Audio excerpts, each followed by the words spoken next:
Parabéns, viu, pela dedicação, pelo esforço. Você pode se assentar dando glória a Deus. Amém, irmãos? Aleluia. Amém.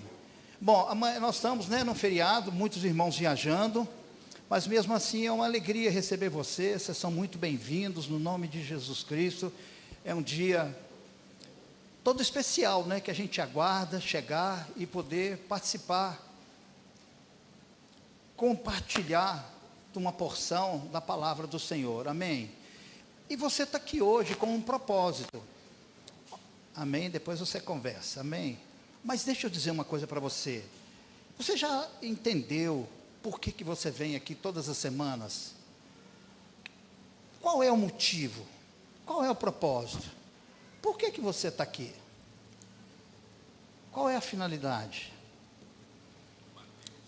Então, nós somos a igreja de Cristo.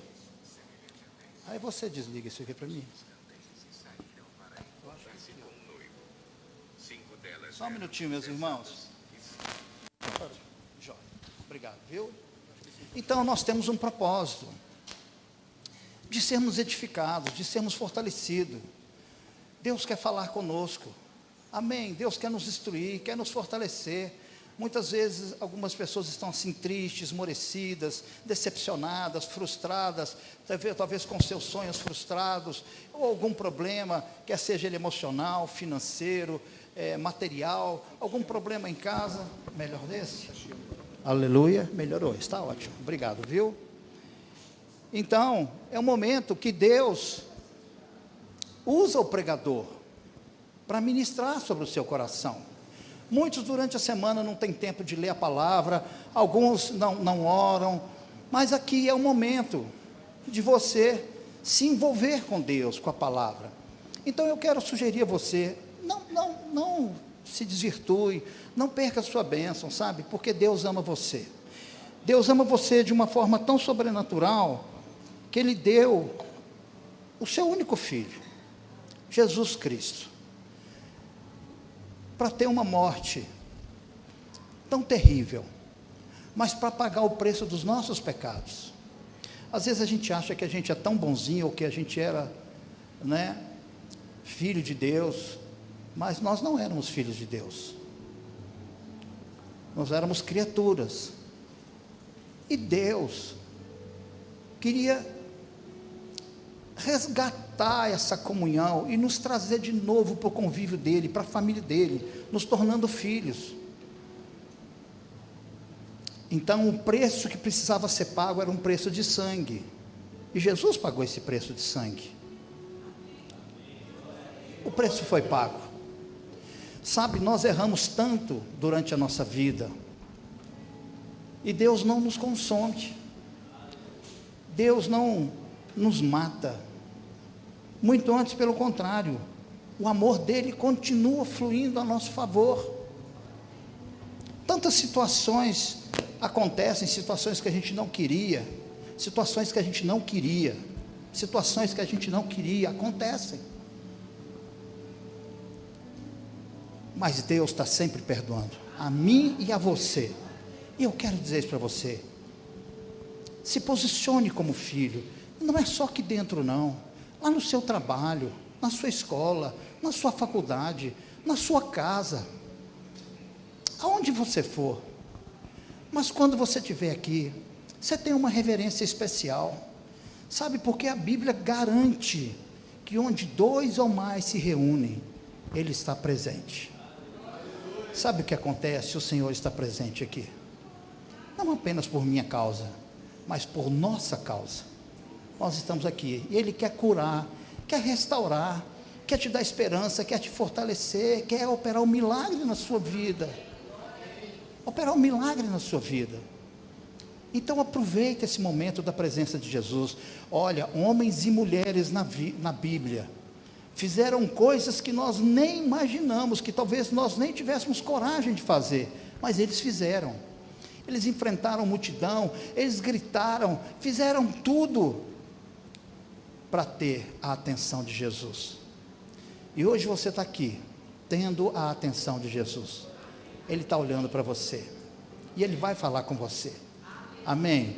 Hoje não é um culto inspirativo, Hoje é um culto de ensino, porque todos os anos nós ensinamos, revemos o que a gente chama da visão dos vencedores, todos os anos, e não vai ser diferente esse ano.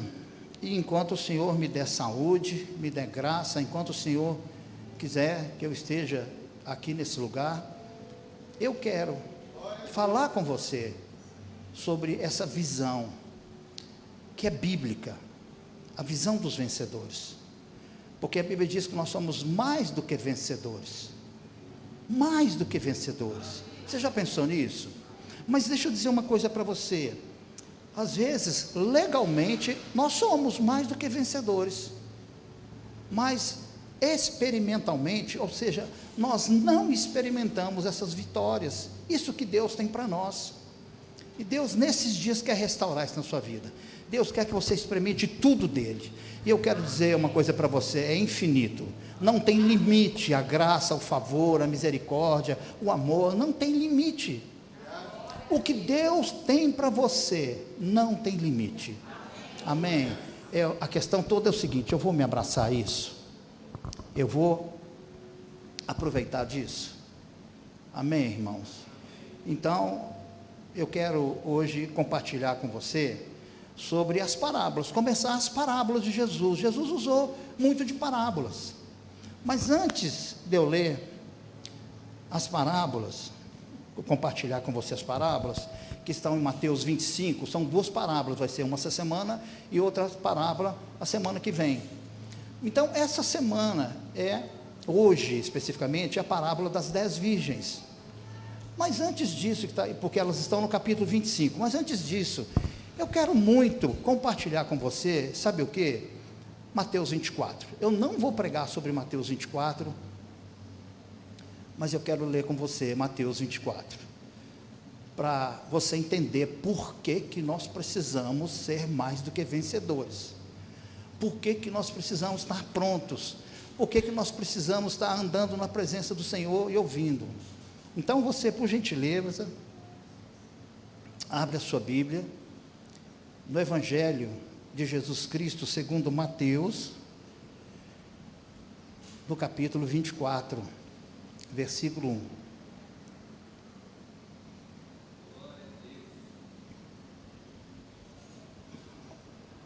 É uma leitura mais extensa, mas ela é necessária para nós. Se você achou, você pode dar um glória a Deus? Glória a Deus. Então a Bíblia diz assim: Jesus saiu do templo, Mateus 24, versículo 1 em diante. Jesus saiu do templo e enquanto caminhava, seus discípulos aproximaram-se dele para lhe mostrar as construções do templo. Olha, o Gilberto chegou agora de Israel, e nós tivemos um discipulado essa semana, e ele tem quase 1000 fotos de Israel, é isso? E ele me mostrou, ele ficou lá 10 dias, ele me mostrou os lugares ele me mostrou os lugares que ele foi lá, e uma das coisas que ele me mostrou, foram as pedras do templo. Irmão, tem pedra daqui lá na parede, ó, dessa altura de tamanho, dessa altura, e os discípulos, 6 metros de comprimento, 13 metros de comprimento, olha para você ver o tamanho das pedras que eram colocadas para fazer esse templo. E os discípulos se impressionaram com essas pedras, e chegaram para Jesus e disseram, aproximaram-se de Jesus para lhe mostrar as construções do templo. Muito obrigado, meu irmão, maravilha.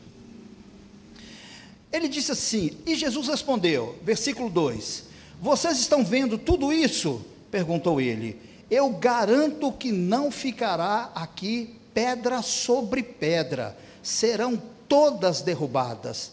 Tendo Jesus se assentado no Monte das Oliveiras, os discípulos dirigiram-se a ele em particular e disseram, dize-nos, quando acontecerão essas coisas? E qual será o sinal da tua vinda e do fim dos tempos? O que é que os discípulos queriam saber? Quais serão os sinais dos fins dos tempos e quando será a tua vinda? Jesus respondeu, cuidado, que ninguém os engane, pois muitos virão em meu nome, dizendo, eu sou o Cristo, e enganarão a muitos. Vocês ouvirão falar de guerras e rumores de guerra, mas não tenham medo. É necessário que tais coisas aconteçam, mas ainda não é o fim. Nação se levantará contra nação, e reino contra reino. Haverá fome, terremoto em vários lugares. Tudo isso será o que, irmãos? O início das dores. Então eles os entregarão para serem perseguidos e condenados à morte, e vocês serão odiados por todas as nações por minha causa. Sabe, quantos são discípulos de Jesus aí? Tem discípulo de Jesus? Olha o que Jesus está falando,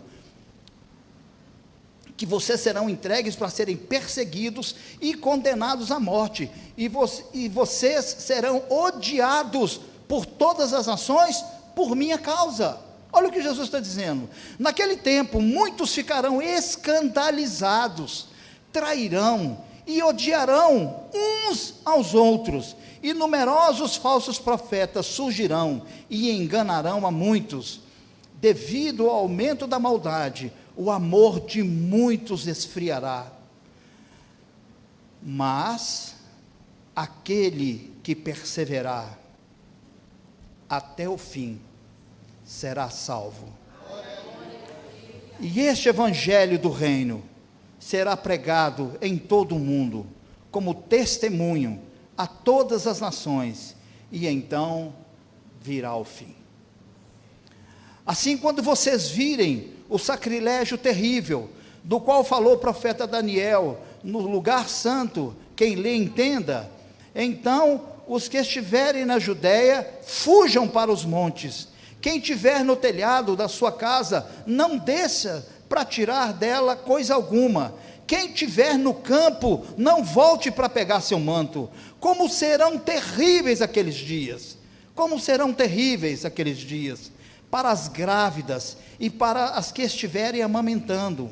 Orem para que a fuga de vocês não aconteça no inverno, nem no sábado, porque haverá então grande tribulação, como nunca houve, desde o princípio do mundo até agora, nem jamais haverá. Se aqueles dias não fossem abreviados, ninguém sobreviveria, mas por causa dos eleitos, aqueles dias serão abreviados. Se então alguém disser, vejam, aqui está o Cristo, ou ali está ele, não acreditem, pois aparecerão falsos cristos e falsos profetas, que realizarão grandes sinais e maravilhas, para, se possível, enganar até os eleitos. Vejam que eu os avisei antecipadamente.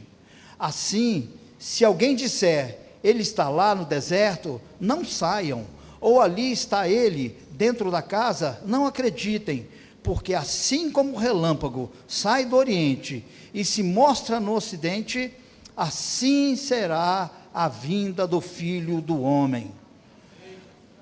Onde houver um cadáver, aí se ajuntarão os arbustos. Imediatamente após a tribulação daqueles dias, o sol escurecerá, e a lua não dará a sua luz, as estrelas cairão do céu, e os poderes celestiais serão abalados. Então aparecerá no céu o sinal do Filho do Homem, e todas as nações da terra se lamentarão, e verão o Filho do Homem vindo nas nuvens do céu, com poder e grande glória. Amém, irmãos?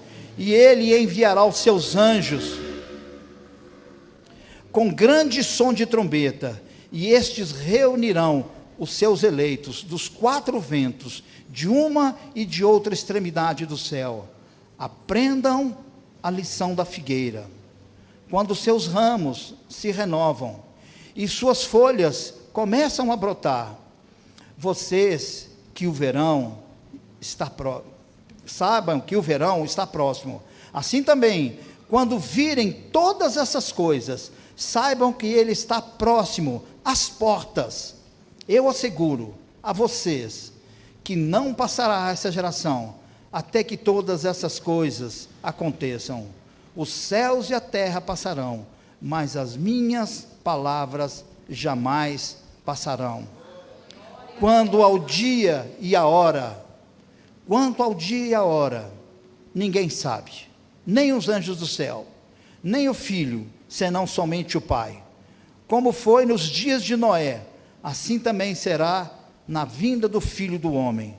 Pois nos dias anteriores ao dilúvio, o povo vivia comendo e bebendo, casando-se e dando em casamento, até o dia em que Noé entrou na arca, e eles nada perceberam, até que veio o dilúvio e os levou a todos.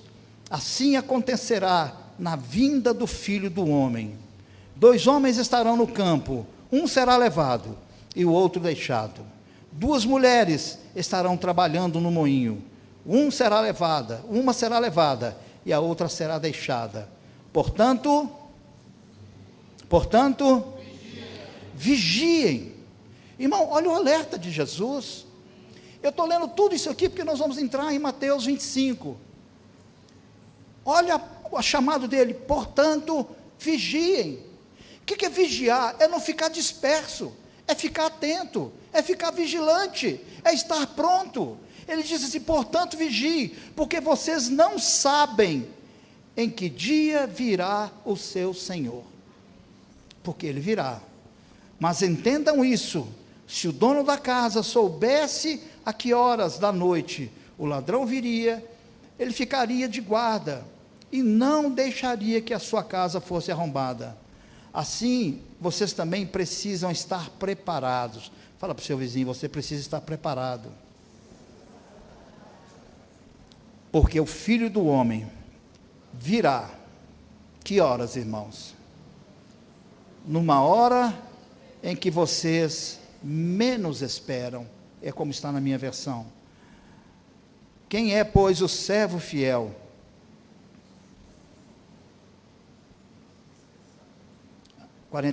Quem é, pois, o servo fiel e sensato, a quem seu senhor encarrega os demais servos da sua casa? Eu não vou ler essa parábola não, que eu vou ler sobre ela. Amém, irmãos? Então eu queria falar com você, por quê? Por que que nós vamos falar sobre a visão dos vencedores? Porque haverá uma hora que o Senhor voltará. E muitas pessoas estão enganadas. Eu ouvi um cântico aqui agora, que ele vai levar a igreja toda, que a igreja toda será arrebatada. Eu quero dizer para você, é um engano. É um engano. A igreja, a volta de Jesus, ele diz que primeiro ele virá como um relâmpago. Antes, no comecinho do princípio das dores, como eu li aqui, e ele tira uma parte da igreja que já está madura, uma parte da igreja que já está pronta, o que a Bíblia chama de vencedores. Ele tira esses, para quê? Para que eles não passem pela tribulação, pela grande tribulação, e quando eles passarem, os que ficarem, então parte da igreja, infelizmente vai ficar, parte da igreja vai ficar, vai passar pelas dores, pela tribulação, mas no final, de 3 anos e meio, os 3 anos e meio primeiro, depois, quem está fazendo curso de maturidade ou já fez, sabe disso, tem os 3 anos e meio primeiro, e depois no final, a grande tribulação, mais 3 anos e meio, aí Jesus volta no ar, para todo mundo ver, não vai ser como da primeira vez, que ele passa como um relâmpago, que ele arrebata, que ele tira os vencedores. Então, por que eu estou fazendo isso? Eu não posso saber a verdade, e não comunicá-las a você, então eu estou comunicando, para que você tome uma decisão, para que você se posicione, como mais do que vencedor, para quê? Para que naquele dia, o Senhor chamar você, amém? E Ele vai chamar você, e quando começa o milênio, são 1000 anos com Jesus aqui na terra, Ele vai escolher algumas pessoas para reinar com Ele aqui, que você e eu sejamos um desses escolhidos, para reinar com Ele, amém? Isso será uma recompensa, um galardão, que tem preparado para nós. Agora, há aqueles, que mesmo apesar de ser filhos, mesmo apesar de serem salvos, receberão disciplina, porque não obedeceram ao Senhor, não fizeram a vontade, ficaram relapsos, descrentes e tantas outras coisas. Amém, irmãos? Então eu quis ler para você entender as últimas coisas que vão acontecer. Você tem que estar vigiando, preparado para isso. Amém? Então nós vamos dar início agora. No próximo capítulo, Jesus começa com 2 parábolas. E eu quero iniciar com você primeiro a parábola das 10 virgens. E o tema também dessas 10 virgens que nós vamos ler agora é a volta de Cristo. Então, por gentileza, abra sua Bíblia em Mateus 25, de 1 ao 13. Eu hoje vou te dar muitos detalhes, vou te dar muita informação, mas deixa eu dizer uma coisa para você. Se você já fez curso de maturidade no Espírito, a maioria das informações que eu estou dando aqui hoje tem na apostila para você rever. Se você não fez ou está fazendo, na sua apostila também, no final, na última matéria, chamada O Reino e a Volta, também tem muita informação a esse respeito. Se você quer ir um pouco mais longe, investir um pouco mais, existe um livro chamado A Visão dos Vencedores, que você consegue, eu não sei se consegue em Belo Horizonte aqui, mas consegue pela internet, pode fazer pedido em Goiânia. Se você quer, não, eu quero comprar esse livro, você pode procurar, cadê a Luísa? Pode procurar a Luísa, e ela pede para vocês esse livro. Amém, irmãos? Porque nós somos crentes, nós não podemos ser crianças a vida inteira, nós precisamos crescer, ter maturidade. Veja que eu estou constantemente chamando você para crescer, constantemente eu estou, em vez de ficar aqui, como é que é a expressão que o irmão falou, enchendo linguiça, eu estou aqui levando você ao crescimento e à maturidade. Amém? Então, Mateus, capítulo 25, de 1 ao 13, você achou? Então essas leituras são boas, são muito importantes para todos nós. O texto começa dizendo assim: o reino da onde? O reino dos céus, pois será semelhante ao quê? A 10 virgens, que pegaram suas candeias, suas lâmpadas, e saíram para encontrar-se com o noivo. 5 delas eram insensatas, e 5 delas eram o quê? Prudentes. Então há uma diferença. Essas aqui apontam para os crentes de toda a história da humanidade, mas o que Deus está falando é que existe uma qualidade de crente que é insensato, mas existe outra qualidade de crente que é prudente. Eu tenho certeza que todos vocês são prudentes. Então o texto continua dizendo assim: as insensatas pegaram suas lâmpadas ou suas candeias, mas não levaram óleo consigo. As prudentes, porém, levaram óleo nas vasilhas, juntamente com as suas lâmpadas ou com as suas candeias. O noivo fez o quê, irmão?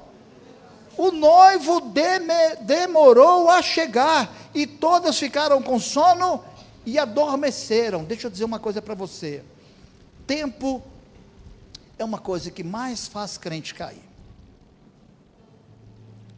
É a coisa que mais faz crente cair. Porque às vezes não esperam, não querem esperar, não aguardam o tempo do Senhor. Há tempo de todas as coisas. Há tempo de ir, há tempo de ficar, há tempo de chorar, há tempo de sorrir, não é? Eclesiastes não fala isso? Então olha o que ele está dizendo aqui: o noivo demorou, mas tem um tempo para Jesus voltar. O noivo demorou a chegar, e todas ficaram com sono e adormeceram. À meia-noite, ouviu-se um grito: o noivo se aproxima, saiam para encontrá-lo. Então todas as virgens acordaram e prepararam suas candeias. As insensatas disseram para as prudentes: dei-nos um pouco do seu óleo, pois as nossas candeias ou as nossas lâmpadas estão se apagando. Elas responderam: não, pois pode ser que não haja o suficiente para nós e para vocês. Vão comprar óleo para vocês. E saindo elas para comprar o óleo, chegou o noivo. As virgens que estavam o quê, irmãos? As virgens que estavam? O que aconteceu com elas?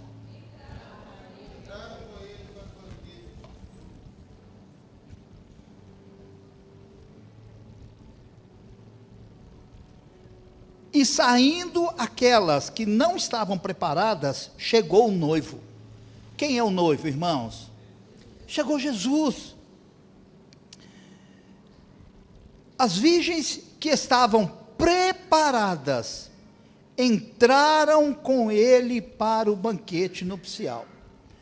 Olha que, mesmo sendo uma parábola, e eu vou explicar o que é parábola, a gente já começa a ver alguma coisa aqui, que aqueles que estão preparados vão entrar para estar com Jesus, e os que não estão preparados não vão entrar para reinar com ele. Vamos continuar. E saindo elas para comprar o óleo, chegou o noivo, as virgens que estavam preparadas entraram com ele para o banquete nupcial, e a porta foi fechada. Mais tarde vieram também as outras, e disseram: Senhor, Senhor, abre a porta para nós. E ele respondeu: a verdade é que eu não as conheço. Termina como uma parábola. Portanto, vigiem, porque vocês não sabem nem o dia, nem a hora. Então, em Mateus 25, nós temos duas parábolas que são extremamente atuais para nós, pois eu e você, nós vivemos em dias da volta do Senhor Jesus Cristo. Ela é iminente, amém, irmãos? Então, também entender esse princípio dessas parábolas é fundamental para todos os que desejam ser encontrados vencedores na vinda do Senhor, porque essa parábola fala sobre as qualificações dos que serão arrebatados e que também reinarão com Jesus na sua volta. Então preste atenção, porque eu vou falar nas qualificações. Nas qualificações, para mim e para você. Isso é muito importante. Você imagina, deixa eu falar aqui uma coisa assim mais absurda, mais, que você vai no médico com uma criança, com seu filho, e o médico fala: olha, tem uma enfermidade que pode assolar a sua criança, está aqui o remédio para ela tomar. Se ela tomar esse remédio, se ela seguir a bula, o que eu estou dando aqui, ela está completamente isenta dessa enfermidade, completamente livre de qualquer coisa. O que você vai fazer com esse remédio? O que você vai com essa bula que ele te deu? Você vai segui-la ou abandoná-la e deixá-la? Então aqui está como uma bula de um medicamento que Jesus está dando para nós. Olha a preocupação dele conosco. Ele já deu o filho dele, Jesus, para morrer por mim e para você, mas ele ainda continua preocupado conosco. Ele desejando que eu e você sejamos o quê? Vencedores. Que eu e você reinemos com ele, que eu e você sejamos arrebatados antes da grande tribulação, que eu e você recebamos recompensa, que eu e você recebamos galardão, que nada de disciplina para nós. A Bíblia fala de muitos açoites. Ele ainda continua preocupado com você, e sabe o que eu estou aqui como porta-voz dele? É para dizer isso. Corre para os braços do Senhor, cumpre o propósito dele, faz a vontade dele, ouve essas coisas, guarda em seu coração, e começa a colocar em prática, porque a sua vida será outra, e aquele dia vai chegar, amém? Então, também eu preciso esclarecer para você, por que Jesus falou tantas vezes por parábolas, como é essa parábola aqui? Porque, presta atenção, parábola era uma forma de ensino mais comum nos tempos de Jesus. Parábola é uma história terrena com um forte significado celestial. O Senhor Jesus frequentemente usava parábolas como um quê? Um meio de revelar profundas verdades divinas. Então ele quer nos revelar isso, porque elas são fortes e facilmente lembradas, amém? Então o texto de Mateus 25 começa dizendo que o reino de Deus será semelhante a 10 virgens. Então, nessa parábola, as virgens apontam para quem? As virgens apontam, as 10 virgens, apontam para uma totalidade de crentes na face do planeta, em todos os tempos. Ok? Você tem que guardar isso. Os que estão vivos e os que estão mortos. Apontam para todos eles. Então, ela faz referência também à volta de Jesus, ao reino dos céus, ao tempo que o céu reinará aqui na terra. Olha, hoje o único lugar no mundo, no universo, onde a vontade de Deus não é feita na sua totalidade, é na terra. Lembra que Jesus, quando ele fez a oração conhecida como oração do Pai Nosso, ele diz assim: Senhor, a oração dele, seja feita a tua vontade, aqui na terra, como ela é feita aí no céu, não é? Então, essa parábola faz referência à volta de Jesus, ao reino dos céus, ao tempo em que os céus vão reinar aqui na terra. É o período chamado milênio, 1000 anos do reino de Jesus aqui. Essa parábola também refere-se aos vencedores. Quantos são vencedores? Primeiro, porque o reino dos céus será o tempo em que Jesus reinará aqui na terra. E segundo, porque para ser vencedor é preciso estar pronto, preparado para a volta de Cristo. Amém? Pergunta: como estaremos prontos para a volta de Jesus? O que eu faço para estar pronto para a volta de Jesus? Eu estava conversando com o Ronaldo Júnior, está ali hoje, conversando sobre isso, sobre meditar, sobre a necessidade que nós temos de parar e pensar nas coisas, principalmente as coisas do Senhor. Tudo nós temos que meditar, é verdade, não é? Até para nós evitarmos de tomar decisões erradas na nossa vida, no nosso casamento, no lar, no trabalho. Mas a palavra do Senhor, nós precisamos tirar um tempo de... O que Jesus queria com isso? O que Deus quer com isso? Não é verdade? Então, como estaremos prontos? Primeira coisa, estando qualificados. Para ser salvo, eu e você, não precisamos amar o Senhor. Você já parou para pensar nisso? Para você ser salvo, você não precisa amar o Senhor. Pastor, isso é heresia. Não. O que a Bíblia diz? Se com tua boca e com o teu coração. As pessoas que chegam na primeira vez aqui e querem confessar Jesus, às vezes você conversa com ela, convence, traz ela aqui na frente. Essa pessoa já ama Jesus? Mas o que ela faz? Ela entra debaixo da dispensação da graça. E quando ela confessa e crê, pronto, automaticamente ela está o quê? Salva. Amém? Mas reinar com Cristo, o reino, é questão de amar a Jesus. Agora mudou a história.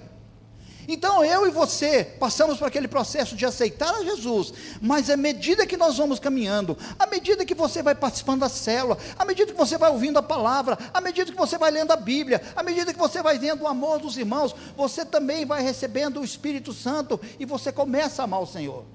E quando você ama o Senhor, você vai se qualificando para reinar a Cristo. Se você perguntar, há muitas pessoas falam assim: você ama a volta do Senhor? Pastor, eu quero que Jesus volta, mas eu quero casar primeiro, sabe? Eu quero um lindão para mim, furinho no queixo, olhos verdes, barbinha por fazer, aquela coisa toda. Não, pastor, eu quero que Jesus volta, mas sabe, eu preciso terminar minha faculdade primeiro. Para nós estarmos qualificados, o nosso amor por Cristo tem que estar acima de qualquer outra coisa. Acima de qualquer outra coisa. Porque eu quero dizer uma coisa para você: muitas vezes nós seremos testados. Muitas vezes na nossa vida nós seremos testados. Fui testado hoje antes de subir aqui. Muitas vezes nós seremos testados. Aí é hora de você provar o seu amor. Provar o seu amor. Muitas pessoas, quando o louvor começa assim: se ele fizer, ele é Deus, Se não fizer o quê? Ele é Deus. Muitas pessoas, Jesus só é Deus quando Ele está fazendo. Deixa eu dar uma notícia para você, Jesus não é garçom espiritual. Não é garçom espiritual. Ele é um Deus a ser adorado. Ele é um Deus a ser adorado. Muitas pessoas querem Ele como garçom. Você estala o dedo e Ele vem servir. Essas mensagens assim, quem pode pregar? Só o pastor da igreja. Porque Deus concedeu a ele essas ovelhas, e ele tem que edificá-las, mas tem que direcioná-las. E eu quero direcionar você a amar a volta do Senhor, desejar a volta do Senhor, mais do que tudo, amém? Então isso é o que? Estar qualificado. Então para isso você vai reinar com Cristo, e reinar com Cristo é uma questão de amar, obedecer os seus mandamentos, cumprir a sua vontade, estar diante dEle dia e noite, amém? Amém ou não amém, irmão? Também à medida que nós conhecemos o significado dos números na Bíblia, fica mais fácil de entender. O número 10 fala de quê? De perfeição, da completude, não são 10 virgens? De completude, mas porém do homem. E 12 fala sobre a completude de Deus na eternidade.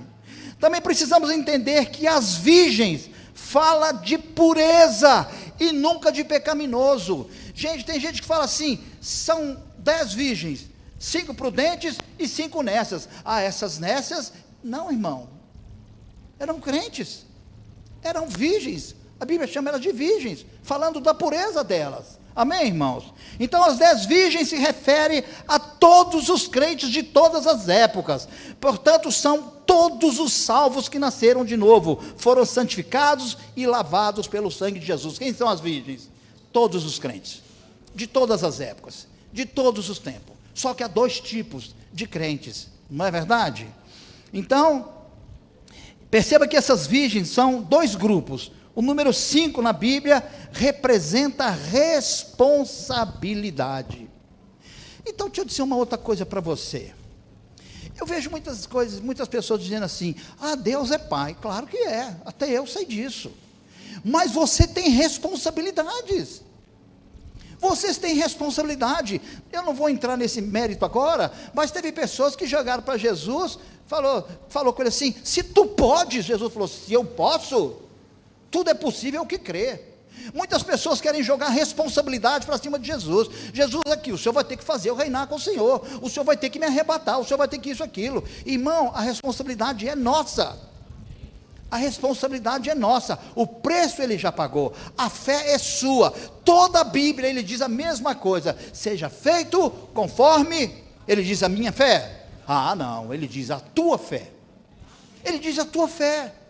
Então é uma coisa que eu tenho que exercitar, é uma coisa que eu tenho que buscar, é uma coisa que eu tenho que crescer nela, na fé.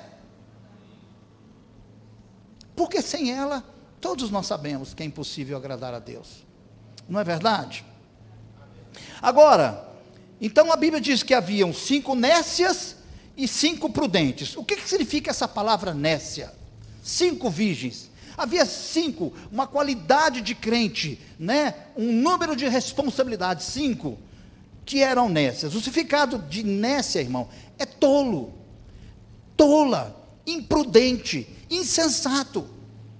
Porque ser um filho de Deus, irmão, por favor, ouça isso, porque eu estou falando com você em amor, desejando que você cresça. Se tem um filho de Deus, que recebeu a Jesus, que se apropriou da herança, que sabe a sua identidade espiritual, mas continua sendo insensato, é considerado pelo quê? Nécio. Você sabe, eu quero ser sincero com você, muito sincero. Eu não entendo. É um culto por semana. O irmão faltar ao culto, eu não entendo. Às vezes houve uma necessidade, houve uma enfermidade, houve uma viagem. Poxa, perfeitamente. Dia da ceia do Senhor é uma por mês. Eu não entendo. Eu não entendo. Eu não entendo.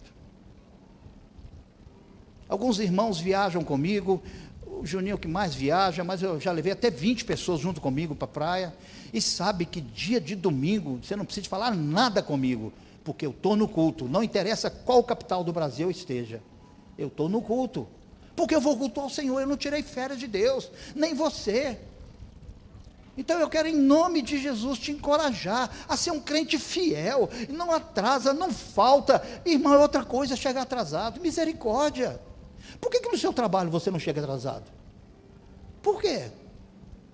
Chegue na hora, seu compromisso é com Deus. Comigo eu já fico triste quando você atrasa, agora e com Deus? Aquele que não negou a Jesus, que deu a coisa mais importante e mais preciosa que existe na face desse universo, não é? Dá um amém aí, por favor, um glória a Deus, amém.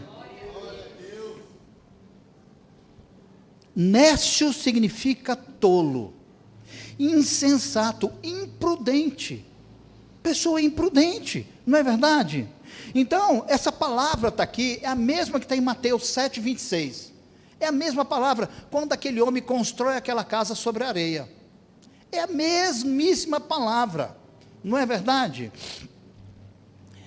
Então, em nome de Jesus Cristo, seja uma pessoa prudente. Agora, a Bíblia diz assim, que existiam outras virgens, 5 virgens prudentes. Quem são elas? São os crentes vencedores. São os crentes vencedores. Os vencedores que não se deixam levar pelo padrão do mundo. O padrão do mundo, sabe qual que é? É aquele que o cara dá uma palavra, mas não cumpre. Nem telefona para avisar que não vai, que não pôde ir, que aconteceu alguma coisa. Que não tem compromisso, que não ama, que não é fiel. Isso é o padrão do mundo. Então, o vencedor, ele não se deixa levar pelo padrão do mundo. Você saiu do mundo, Deus tirou você do mundo, Ele te resgatou, te tirou daquele lugar lá. Agora você precisa ser fiel. Eles dizem o quê? Não, é que eles venceram. Então o crente vencedor vence a rejeição da sociedade, vence sua própria carne, vence os ataques do diabo, vence o sistema mundano, amando ao Senhor, e ainda se enchem do Espírito Santo. Como se não bastasse enfrentar tudo, ele ainda busca o Espírito Santo diariamente. Quantos de vocês estão buscando o Espírito Santo diariamente? Fala, Senhor, por favor, me enche, transborda na minha vida, me dá ouvir a tua voz, eu quero cumprir os teus propósitos. Irmão, quantos tem casas boas aqui, carros, alguns têm mais do que carro, tem moto, tem não sei o que, tem sítio, não sei o que, tem casa na praia, essas coisas todas aqui, e não são gratos ao Senhor. Quantos, pelo menos na hora do almoço, agradecem o alimento que foi o Senhor que está colocando lá na sua mesa? Então você precisa de acordar. Nós temos um Deus, Ele é verdadeiro. Hoje eu ouvi, sabe, uma mulher lá em Israel, ela até começou a choramingar. Ela falou, você acha que eu vou falar o nome de Deus? Uma crente. Ela começou a se emocionar, falou assim, nem o nome. Ele falou, você está achando que um judeu, não é ortodoxo não, escreve o nome de Deus em quadro negro, onde vai ter que ser apagado? Você acha que coloca o nome de Deus aqui na camisa, e essas coisas todas? Que isso? Eles honram ao Senhor. Que isso? O nome não tem nem vogal. É praticamente impronunciável. Ou é impronunciável? E nós? Atenção, vai o Cruzeiro de Brando, vai passar pelo Atlético, em nome de Jesus, esse time não vai ganhar. Irmão, como é que você está usando o nome de Jesus? Como é que você está usando o nome de Deus?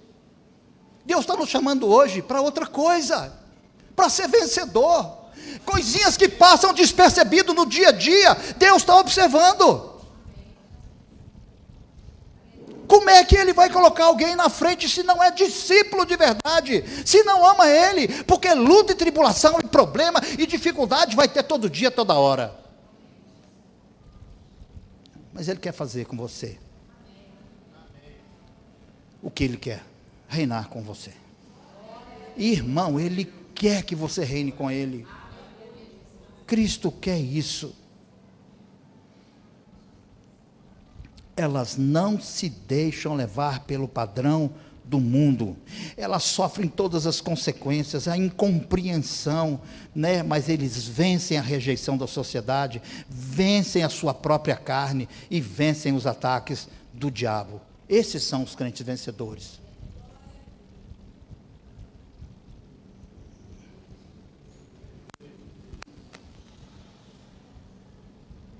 O texto bíblico diz que todas as 10 virgens estavam dormindo. A Bíblia diz que o noivo demorou a chegar, e todas as 10 virgens estavam o quê? Dormindo. Está lá no versículo 5 e 6. Então, na história da humanidade, presta atenção, desde que o mundo é mundo, na história da humanidade, há 7 dispensações. O que é isso? Períodos de tempo determinados por Deus. Então tem a dispensação da inocência, da consciência, do governo humano, da promessa, da lei, da graça e do milênio. Nós estamos num período de tempo chamado graça. Então nós estamos vivendo no dia da dispensação da graça, e estamos debaixo de o quê? De um favor que eu e você não merecemos, um favor imerecido. Mas o que nos parece é que esse tempo está perto de terminar. Eu li Mateus 24 para você, todos os sinais que nós lemos estão acontecendo na face do planeta. Leia Mateus 24 e começa a arriscar. Pô, guerra está acontecendo, terremoto para tudo quanto é lugar, pandemia, igual nós nunca vimos. Começa a ver tudo que vai acontecer lá. Começa a ver. Nós estamos, num tempo que nos parece perto de terminar. Então, esse momento que está próximo de chegar agora, a qualquer momento, irmãos, a qualquer momento. Há um pré-requisito que diz que o evangelho precisa ser pregado sobre todo o planeta. Com o advento da internet, o evangelho chega a qualquer lugar em frações de segundos. Com o advento do avião, o camarada levanta voo aqui, com 1 hora ele pousa lá não sei aonde e prega o evangelho. Então logo, logo, pode começar o que é chamado o princípio das dores, e depois a grande tribulação, e tudo isso vai durar 7 anos. Então esse versículo que lemos, que as 10 virgens estão dormindo, e ouviram a voz do arcanjo, se refere ao fim da grande tribulação. Que voz do arcanjo é essa? Quem já fez Apocalipse comigo, e eu vou fazer no 2º semestre, sabe que é a 7ª trombeta tocando. A voz do arcanjo é a 7ª trombeta tocando, quando Deus está chamando, quando Jesus estiver chamando todos os crentes. O que mais? Dormir, diz que elas estavam dormindo. Nesse texto, dormir é morte física. Então, todos que estiverem vivos ou mortos, vão se levantar. Vão se levantar. Amém ou não amém, irmãos? Amém. Então, e ao ouvir a voz do arcanjo, que é o tocado da trombeta, todos os crentes de todas as épocas ressuscitarão, onde haverá a primeira coisa que vai acontecer. É o tribunal de Cristo. Irmão, deixa eu dizer uma coisa para você. Haverá 3 tribunais. Se Deus permitir, nessa série, eu devo falar talvez sobre esses 3 tribunais. Mas o primeiro tribunal que vai acontecer, antes dele julgar as nações, antes dele julgar os ímpios, ele vai julgar a igreja. Ele vai chamar a igreja, vem cá, please, come here. Vem cá que nós vamos conversar. O que vocês fizeram na sua vida durante o corpo? É o chamado de Deus. Ele quer saber o que nós fizemos. Vocês são discípulos? Vocês fazem a minha vontade? Ou vocês continuam só voltados para as coisas do mundo? Porque vocês forem discípulos, entra para cá. Vocês vão receber recompensa, galardão. Vão reinar comigo. Ah, não fizeram não? Disciplina. Disciplina. Nenhum crente vai para o inferno. Guarda isso no seu coração. Nós somos filhos. Não importa o que eu e você façamos, nós vamos ser disciplinados. Vocês que têm filhos sabem disso. Filho é filho e acabou, não importa o que ele faça. A questão é, haverá disciplina. Essa é a questão. Mas nós não temos nem que ficar falando sobre disciplina, porque nós temos que preocupar em ser o quê? Mais do que vencedores. Amém? Então, qual a diferença dessas 5 virgens? Todas elas possuíam lâmpadas que apontam para ser crente, para seu espírito e seu testemunho. Mas o texto afirma que umas eram prudentes e outras eram tolas, nécias. Não há diferença entre a natureza delas. Todas são virgens, todas são crentes, mas a diferença está, sim, quanto à conduta. Como você está se conduzindo como crente? Olha o que eu estou fazendo aqui nessa noite, movido pelo Senhor, colocando você nos trilhos novamente. Se você saiu dos trilhos, se você está andando torto, se você está à beira do caminho, Deus está nos chamando para nós voltarmos ao trilho. Deus está nos chamando, volta filho, volta ao caminho do Senhor. Então, papel toalha para mim, se arranja por gentileza. E qual foi o grande teste para essas virgens, para os crentes? A Bíblia diz que o grande teste para as virgens, desses crentes, foi exatamente a demora da volta do Senhor. Algumas pessoas já não creem mais na volta do Senhor. Se creem, acham que, mas o que Jesus fala assim, você não sabe nem o dia nem a hora, pode ser a qualquer momento. Jesus pode estar preparando para voltar a qualquer instante. Começando, meu amigo, o princípio das dores, ele vai passar como um relâmpago. A Bíblia diz como um relâmpago, que vai do Oriente ao Ocidente. Muito obrigado, viu? Obrigado. Do Oriente ao Ocidente. Nós temos que ter medo dessas coisas, não. Nós temos que vigiar. Amém? Então, algumas relaxaram e não tinham azeite sobrando em suas lâmpadas. E o que simboliza esse azeite? Parece ser como alguns crentes nos nossos dias, pois elas se acomodaram e pararam de buscar o Senhor, sua palavra e seu espírito. Deixaram seu amor esfriar. E eu quero concluir aqui.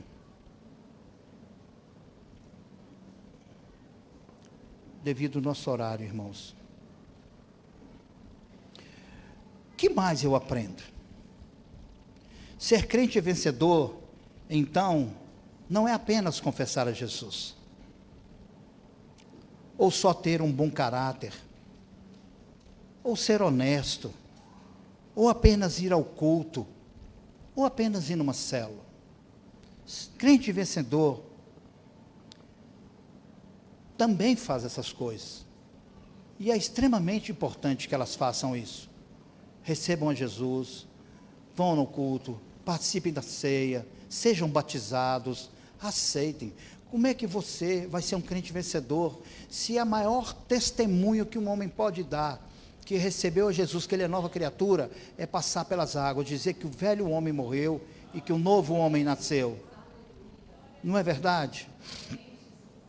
Então, ser crente vencedor, é principalmente amar a volta do Senhor, fazer a obra de Cristo, ser cheio do Espírito Santo diariamente, transbordar do azeite, onde quer que nós estejamos. Ser crente vencedor é refletir a glória do Senhor, onde você estiver, é influenciar aquelas pessoas que estão ao nosso lado, os nossos parentes, os nossos vizinhos, os nossos amigos, os nossos colegas de trabalho, os nossos irmãos da célula. Isso é ser um crente vencedor. A vontade do vencedor, do Senhor, é que cada um de nós seja cheio da sua vida, unção, sabedoria e poder. Amém, Glaucia?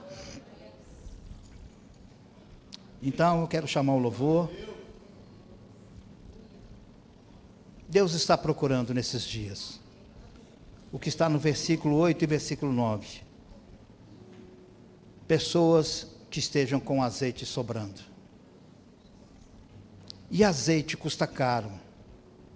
Ele tem o preço espiritual da busca constante, do conserto diante do Senhor, da mudança de vida, do negar-se a si mesmo, do esvaziar-se do mundo e dos seus enganos. Comprar azeite é amar a volta do Senhor, é adquirir conhecimento espiritual, é pagar o alto preço de oração, de estudo, de leitura da palavra, busca mais íntima do Senhor, no nome de Jesus Cristo.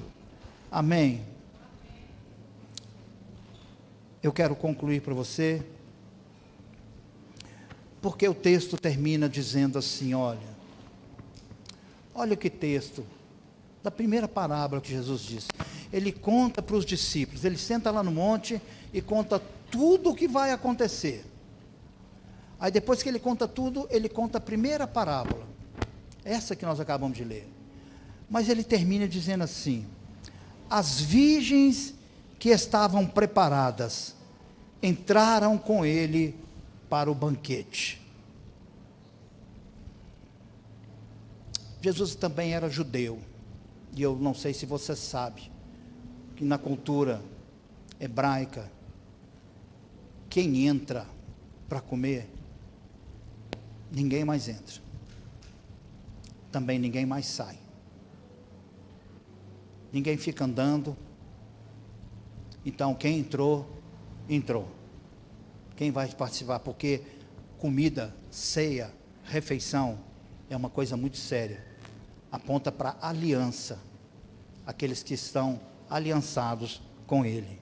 As virgens que estavam preparadas entraram com ele para o banquete nupcial, e a porta foi fechada. Mais tarde vieram também as outras e disseram: Senhor, Senhor, abra a porta para nós. Mas ele respondeu: na verdade é que eu não as conheço. Portanto, termina o texto dizendo: vigiem, porque vocês não sabem nem o dia, nem a hora. Amém? Vamos ficar de pé. Enquanto o som começa a tocar bem baixinho.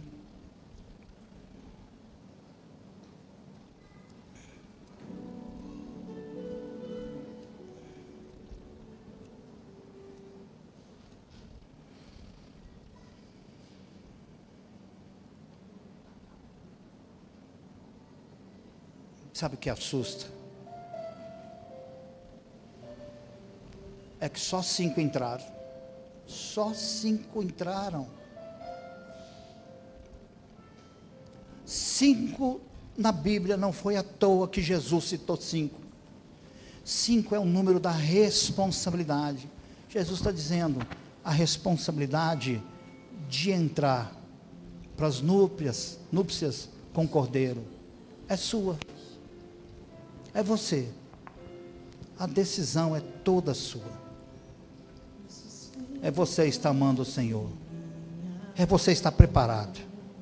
Apenas 5 entraram para as festas das bodas, e a porta se fechou.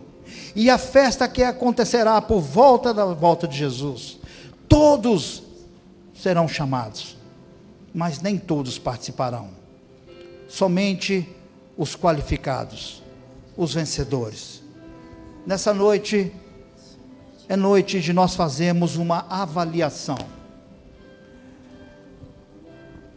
Nós vamos permanecer na zona de conforto? Você vai permanecer? Comece a buscar o Espírito Santo. Comece a ler a palavra. Comece a ser fiel ao Senhor. Comece a fazer a obra de Cristo. Comece a amar ao irmão. Comece a amar a sua igreja, a sua célula. Comece a amar a palavra do Senhor. Comece a amar a volta de Cristo. Porque Ele vai voltar por sua causa. Ele vai voltar por minha causa. Ele vem nos buscar.